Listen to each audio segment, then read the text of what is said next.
Assalamu alaikum guys, hope that you are fine. So I'm back again with a new makeup tutorial.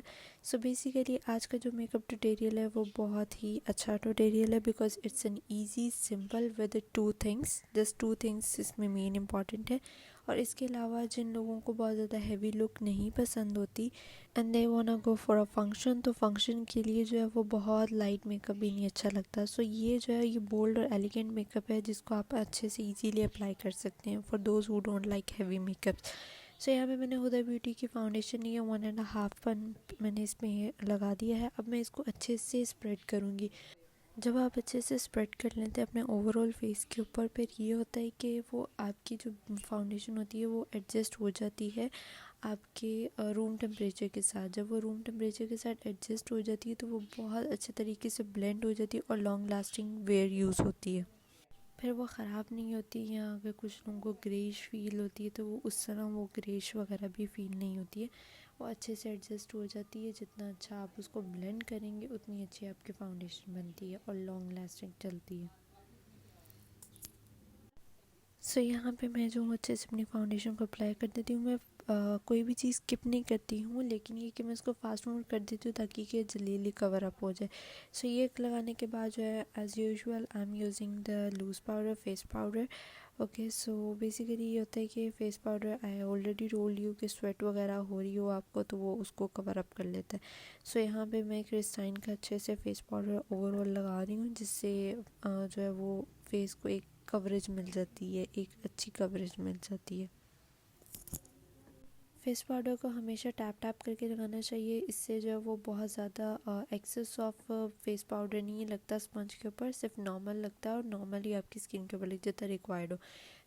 सो यहाँ पे मैं कर रही हूँ यूज़ सिनेमा मेकअप की आईब्रो और शेड. सो यहाँ पे मैं आईब्रो को फिलिंग करने लगी हूँ आईब्रो की.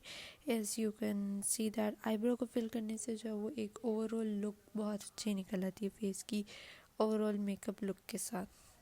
एज़ यू कैन सी कि मैंने जो है वो आईब्रो की एक कंप्लीट कर ली है आईब्रो. एंड सेकंड आईब्रो के लिए मैंने सबसे पहले आउटलाइन को और ड्रॉ किया. आउटलाइन को ड्रॉ करने के बाद मैंने इनर फिलिंग कर दी है.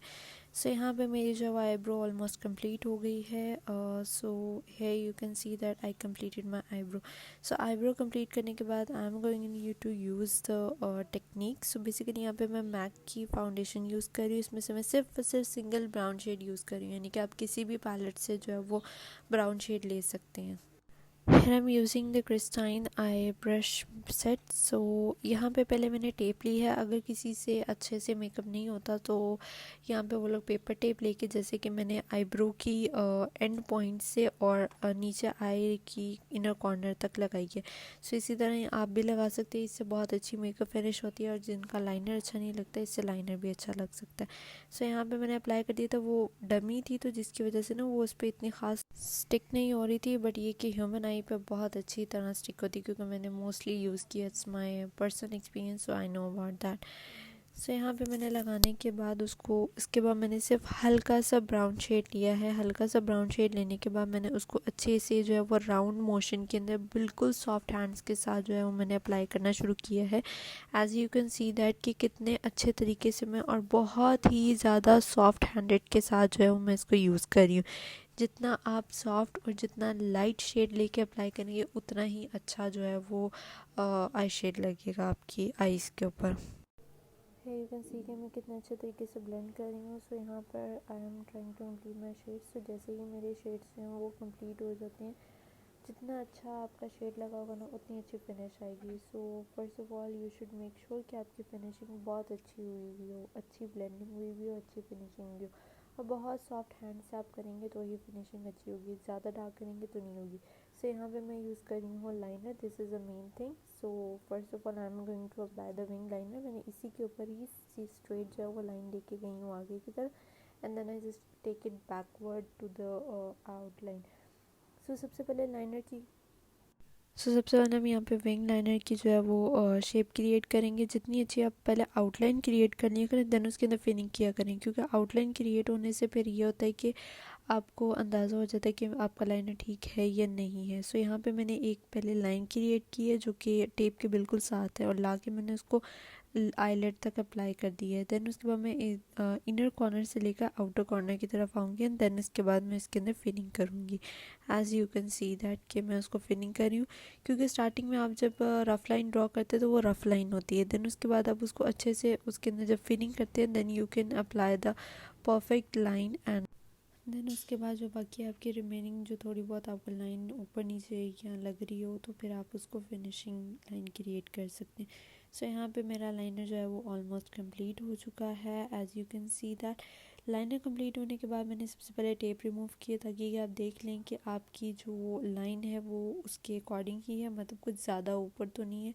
और अगर आपको लगे कि आपको शेड लगाना है so you can also apply the shade on the outer side of the liner, या लाइनर को थोड़ा बहुत आपने इन्हांस करना हो या नीचे से और लेकर जाना हो सो you can so do that. यहाँ पे मैं किस ब्यूटी के जो है वो ग्लिटर शेड्स लिए हैं। सो इससे जो है मैं अक्सर, अगर आपके पास हर कलर का लाइनर अवेलेबल नहीं है तो अगर यही किट अवेलेबल होगी तो आराम से आप ग्लिटर शेड्स भी यूज़ कर सकते हो और एज अ ग्लिटर लाइनर भी आप यूज़ कर सकते हैं। सो यहाँ पे मैं जो हूँ उसको ग्लिटर लाइनर अप्लाई कर रही हूँ। अगर आप थोड़ा सा अपना ब्रश को वेट कर लेंगे तो उससे बहुत अच्छा ग्लिटर जो है वो अप्लाई होता है, फिर उससे गिरता नहीं होता।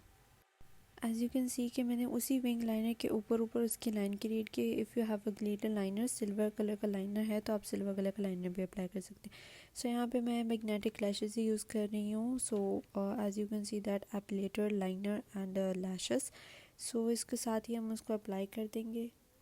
यहाँ पे मैंने वही लैश लाइनर अप्लाई किया है बिकॉज यही लैश ग्लू भी है और लैश लाइनर भी है। सो यहाँ पे अप्लाई करने के बाद मैं इसके ऊपर सिंपली आराम से लैशेस रख दूँगी, वो लैशेस स्टिक हो जाती हैं, देन वो जल्दी रिमूव नहीं होती। सो यहाँ पे मैंने लैशेस भी लगा दी हैं as you can see that. उसके ऊपर आराम से रख दें तो वो आराम से इजीली स्टिक हो जाती हैं उसी के साथ, बिकॉज उसके अंदर मैग्नेट लगे हुए हैं। यहाँ पे मैं लोअर लिड के ऊपर जो थी वो ब्राउन शेड लगा रही थी। इफ़ यू वांट तो आप लगा लें, नहीं तो आपकी मर्जी, it's totally up to you. So यहाँ पे मैं कंप्लीट एक हिसाब की फिनिशिंग आई मेकअप की करी थी। ग्लिटर था तो एक्सेस ऑफ ग्लिटर को रिमूव करी थी। सो यहाँ पे मैं कैंडी ब्लश का ब्लश यूज़ कर रही हूँ। आई लाइक दैट ब्लश, ये मेरा टूट गया। Always I use to apply the blush on the nose, cheeks and the forehead because मुझे पसंद है फोरहेड पे भी लगाना। सो अच्छे से अप्लाई करने के बाद इसके यहाँ पे मैंने जो है वो सिल्वर ही शिमर यूज़ किया था बिकॉज बेस लाइन मेकअप की सिल्वर ही थी तो इसलिए सिल्वर शिमर। सो ये almost my makeup is going to be completed. So this is my soft makeup and I try my level best to give you most easiest tutorial as I can do. So यहाँ पर मेरा makeup tutorial complete है। I hope कि आपको पसंद आया होगा और बहुत सी रिक्वेस्ट भी आई हैं एंड इंशाल्लाह एक वन बाय वन करके मैं जो हूँ उसको रिक्वेस्ट को भी कंप्लीट कर लूँगी, ओवरऑल कवर अप कर लूँगी। So here is my soft glam makeup look as you can see that. अगर आपको अच्छा लगा हो तो कमेंट करके ज़रूर बताइएगा और रिक्वेस्ट के लिए you can do comment me. Thank you. So this is my makeup tutorial on a practice dummy. So I hope कि आपको पसंद आया हो। अगर आपको पसंद आया तो कमेंट करके ज़रूर बताइएगा। If you like my videos do like, share, subscribe and comment on my videos, and also subscribe to my channel so that you can get the notification by clicking on the bell icon. So take care of yourselves and your surroundings. Allah Hafiz.